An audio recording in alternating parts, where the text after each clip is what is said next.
Good morning friends. इस video में देखेंगे हम ग्रामर पोर्शंस जो कि टीजीटी पीजीटी के लिए मोस्ट इम्पॉर्टेंट है, और इसमें हम जल्दी जल्दी से केवल रूल्स का रिवीजन करेंगे, डिटेल में नहीं जाएंगे। तो देखते हैं, ये हमने सब्जेक्ट लिया है आपका सब्जेक्ट वर्ब एग्रीमेंट से।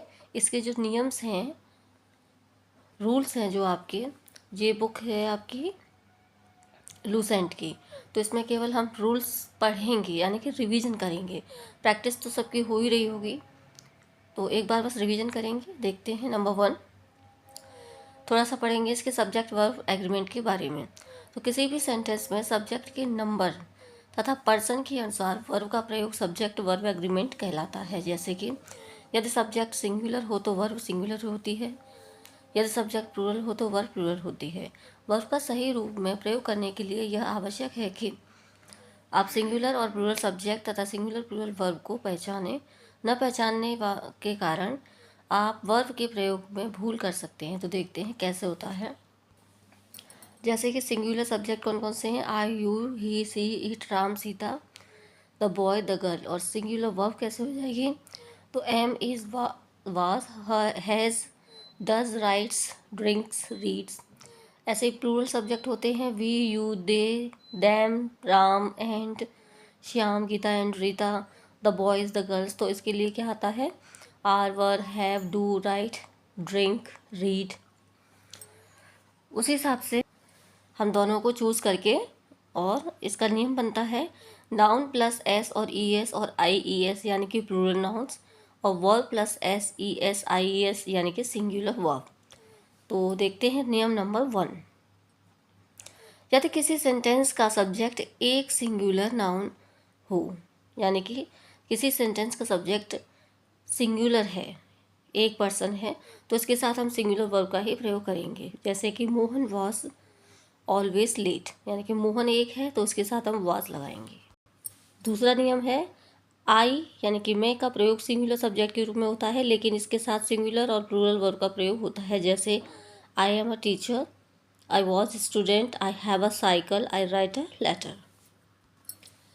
तीसरा नियम है यू का प्रयोग सिंगुलर और प्लूरल सब्जेक्ट के रूप में होता है। जैसे कि इसके साथ प्लूरल वर्ब का भी प्रयोग होता है।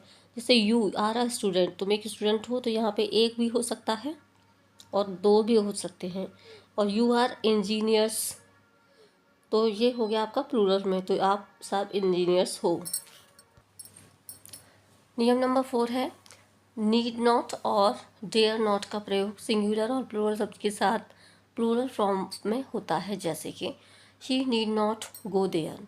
अब जैसे कि यहाँ पे सिंगुलर ही है, लेकिन नीड नॉट ये प्लूरल आ गया आपका वर्ड।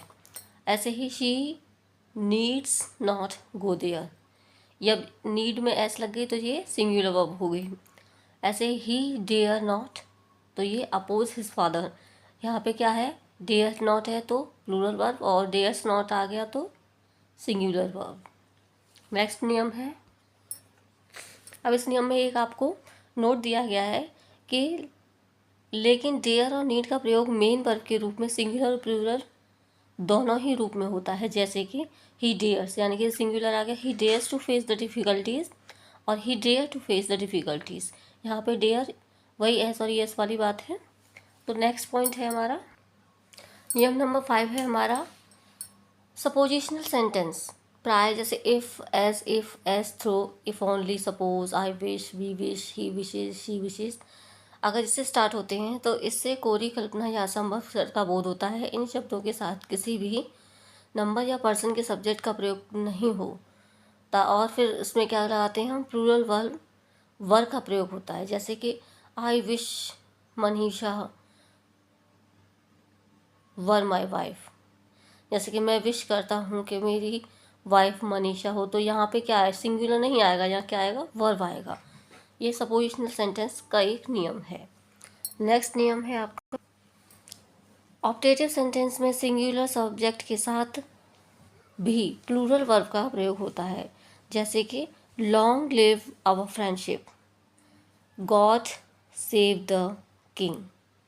ठीक है, अब यहाँ सेव्स नहीं आएगा, सेव द किंग, ये प्लूरल, ये लाइव क्या है, प्लूरल है ये सब। नेक्स्ट है 7 नंबर है यदि टू सिंगुलर नाउन्स एंड से जुड़कर सेंटेंस बनाते हैं या सब्जेक्ट के रूप में प्रयोग हो तो इसके साथ प्लूरल वर्ब का प्रयोग होता है। जैसे कि Ravi and Kavi have done well in examination. Ravi and Kavi has done well in examination, ये गलत है। क्या आएगा? हैव आएगा। ऐसे ही a boy and a girl, यहाँ पे लव नहीं आएगा, लव्स आएगा। ठीक है।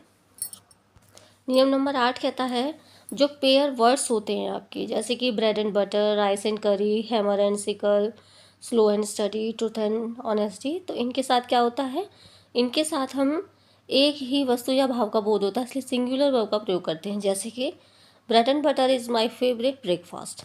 ओके।